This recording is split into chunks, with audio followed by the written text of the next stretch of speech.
esta clase vamos a definir y describir las características del desarrollo.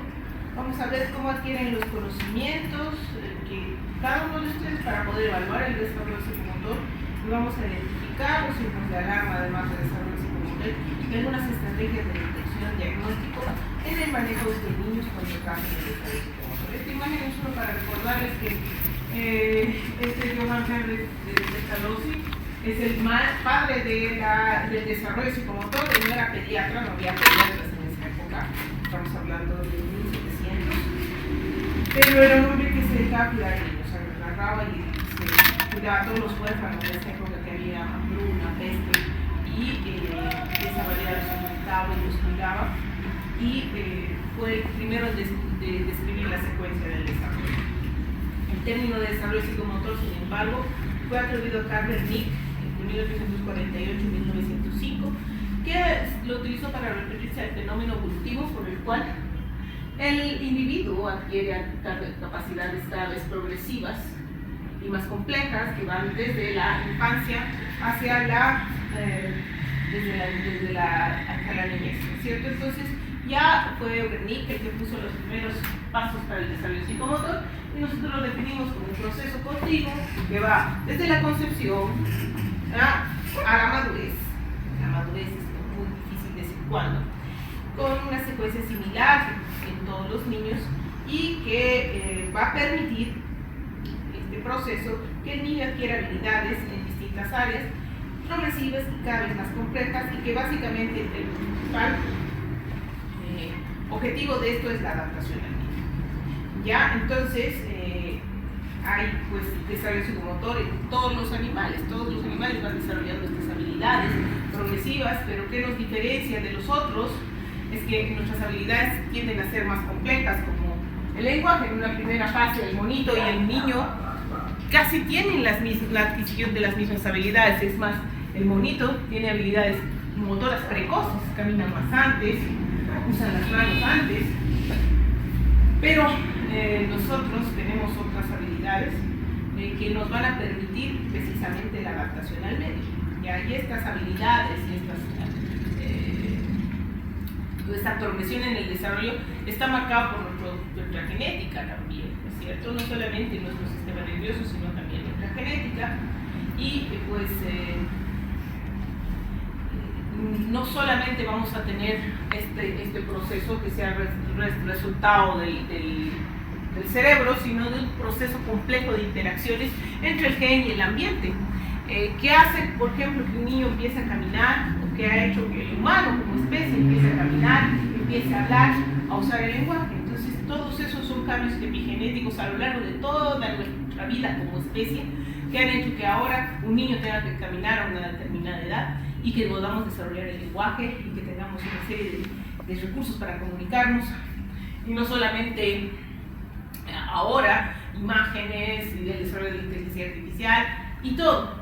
Y eso está planteado por diferencias muy sutiles en la masa encefálica. Aquí vemos, este es el ADN de un orangután, del gorila, del humano, y en realidad la diferencia entre el humano y el bonobo es 1.2% del gen. O sea, somos casi primates, pero ese 1.2% nos ha permitido desarrollar lo que estamos haciendo ahora, ¿no es cierto?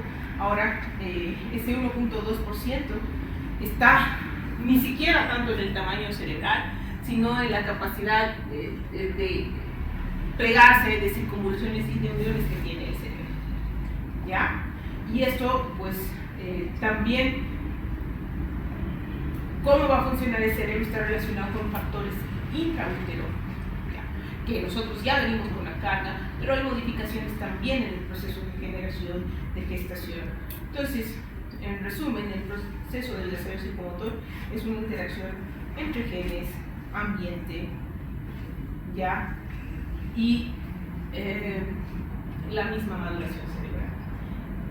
Bien, no sé cómo será el desarrollo psicomotor de la humanidad de aquí a 100 millones de años. Quizás tengamos que desarrollar otro tipo de habilidades, como perderemos la marcha, tal vez, porque ya no nadie necesita, pero usaremos más el celular, no sé, porque esos son fenómenos que se van dando de acuerdo al estímulo ambiental. Y esto es acá, que vemos una fotografía de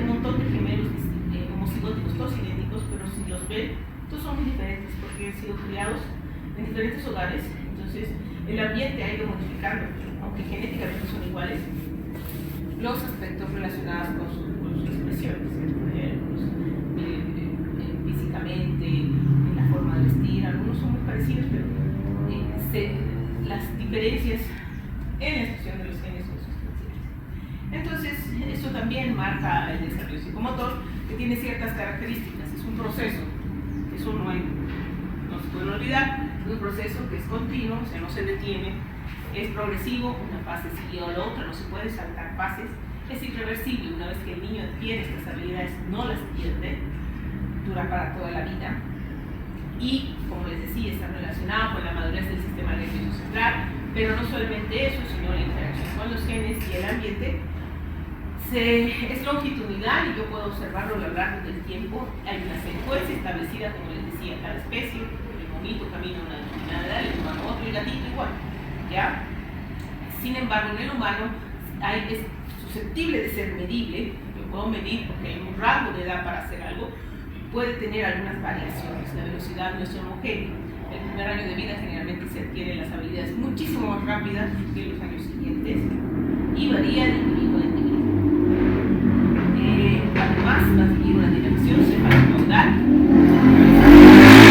y hacia la distal, la parte central, hacia los distales. Hay una diferenciación progresiva que va de respuestas globales a respuestas específicas. Son movimientos globales, después se puede afinar la motilidad fina, y va a haber reflejos muy primitivos que van a desaparecer para dar paso a otras funciones, y el tono muscular también va a predominar un tono inicial flexor en el recién nacido, un equilibrio entre flexor y extensor, y la cual el niño adquiere una determinada conducta o habilidad y que es muy susceptible de influenciar por el medio.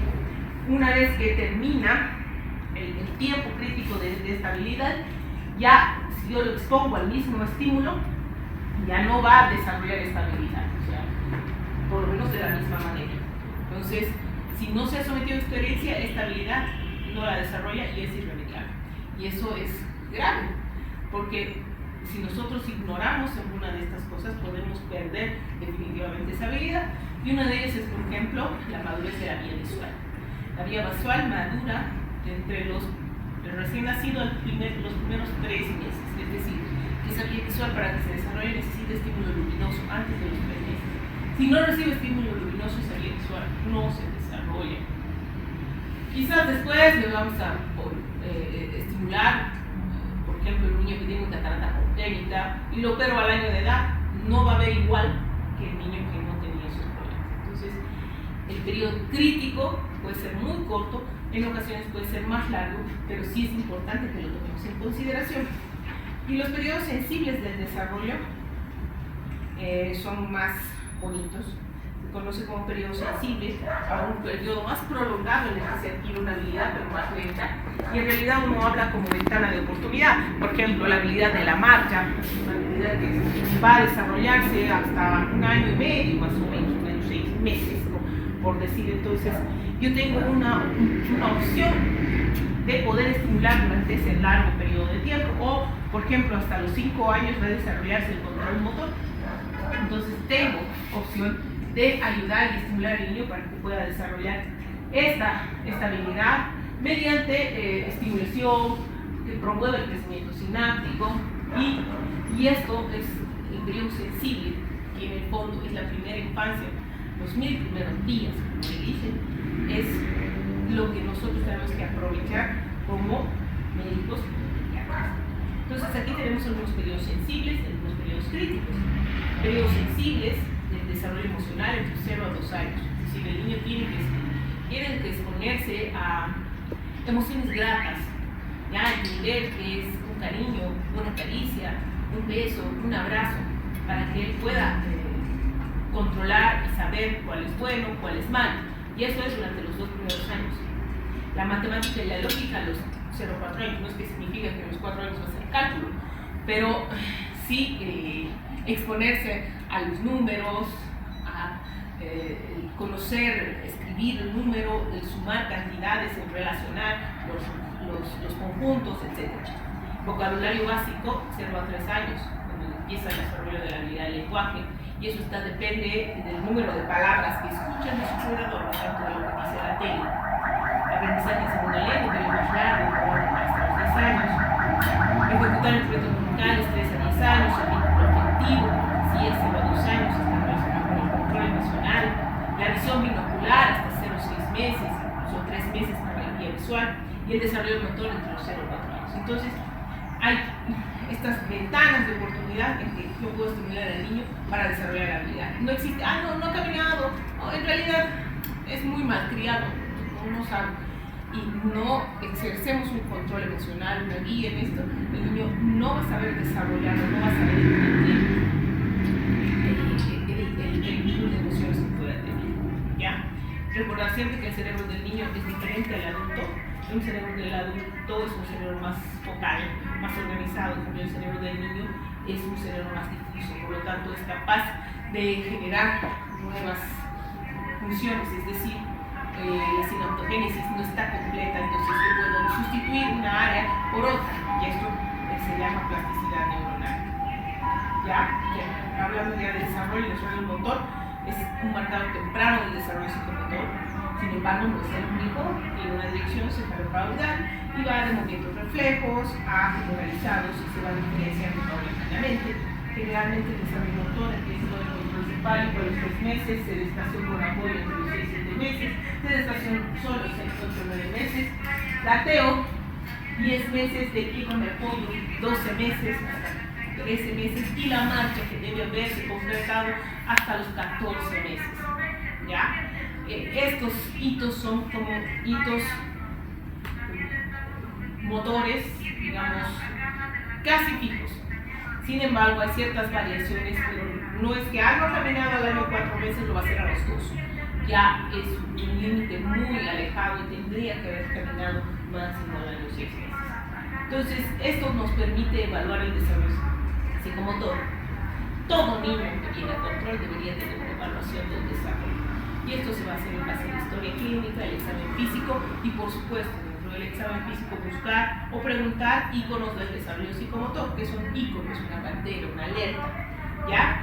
Tenemos que ver los reflejos, las reacciones posturales presentes y, en muchos casos, aplicar test de screening, FA, Bailey, Lewis, como una serie de test que van a ir buscando generalmente estas habilidades o algunas alteraciones conductuales.